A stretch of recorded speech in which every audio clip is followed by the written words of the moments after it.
স্বামী বিবেকানন্দের ১৬৩তম জন্মদিবস সাড়ম্বরে পালিত বালুরঘাটে। আজ ১২ই জানুয়ারি সারা বিশ্বজুড়ে স্বামী বিবেকানন্দের ১৬৩তম জন্মদিবস সাড়ম্বরে উদযাপিত হচ্ছে। দক্ষিণ দিনাজপুর জেলার বালুরঘাটেও দিনটি যথাযোগ্য মর্যাদায় পালন করা হয়। বালুরঘাট পৌরসভা ও তৃণমূল কংগ্রেসের পক্ষ থেকে হিলি মোড়ে স্বামী বিবেকানন্দের প্রতিকৃতিতে মাল্যদান করা হয়। বালুরঘাট পৌরসভার চেয়ারম্যান অশোক কুমার মিত্র, শহর তৃণমূল কংগ্রেস সভাপতি প্রীতম রাম মণ্ডল বিবেকানন্দের মূর্তিতে মাল্যদান করেন। তাদের সঙ্গে অন্যান্য সদস্যরা প্রতিকৃতিতে মাল্যদান করেন। অনুষ্ঠানে উপস্থিত সবাইকে মিষ্টিমুখ করানো হয় এবং দিনটি উদযাপন করতে একাধিক সামাজিক কর্মসূচি নেওয়া হয় বলে জানা যায়। এদিন অনুষ্ঠানে বালুরঘাটবাসীর উৎসাহ উদ্দীপনা ছিল চোখে পড়ার মতো। সেটা আপনারা জানেন যে আজকে আমাদের বীর সন্ন্যাসী সর্বধর্মের সমন্বয়ের পথপ্রদর্শক স্বামী বিবেকানন্দের জন্মবার্ষিকী।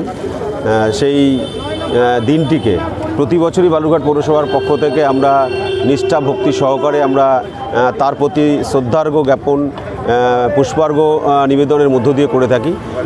তো সেই ধারাবাহিকতা বুঝিয়ে রেখে এবছরেও আমাদের যুব সমাজের পথিকৃৎ এবং সর্বধর্মের সমন্বয়ের পথপ্রদর্শক স্বামী বিবেকানন্দের মূর্তিতে মাল্যদান এবং পুষ্পার্ঘ নিবেদনের মধ্য দিয়ে আজকে এই দিনটিকে আমরা উদযাপন করলাম। ব্যুরো রিপোর্ট, উত্তর বাংলা সংবাদ।